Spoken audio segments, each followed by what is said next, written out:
নমস্কার। আবার এসেছি শ্রী শ্রী ঠাকুর রামকৃষ্ণের অমৃত কথা নিয়ে। সকলে ভালো আছে? আজকে ঠাকুরের যে কথা বলবো, ঠাকুর বলেছেন এই যে আমরা বলি ভূত ছাড়াবো, তাকে ভূতে পেয়েছে। যে ভূত কিভাবে ছাড়াবো, আর ভূত কিভাবে কেমন করে বা তার মধ্যে ঢুকেছে, সেটা কথা আছে না, যে সর্ষে দিয়ে ভূত ছাড়াবে, তার মধ্যে ভূত ঢুকে বসে আছে। কিন্তু সর্ষের মধ্যে ভূত যে ঢুকে আছে, তার মানে কি আমাদের মন রূপ এই শরীরে, মনের মধ্যে যে বাসনা কামনা, সেটা হচ্ছে ভূত।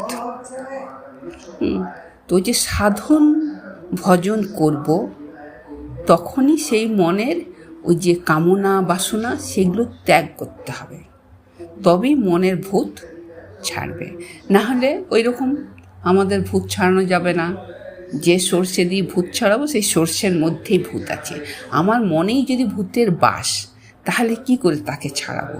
তো ঠাকুর বলেছেন সাধন ভজন করবে, তাই যদি বিষয় আসক্ত হয়ে পড়ে, তাহলে কিন্তু সাধন ভজন করে কিছুই হবে না।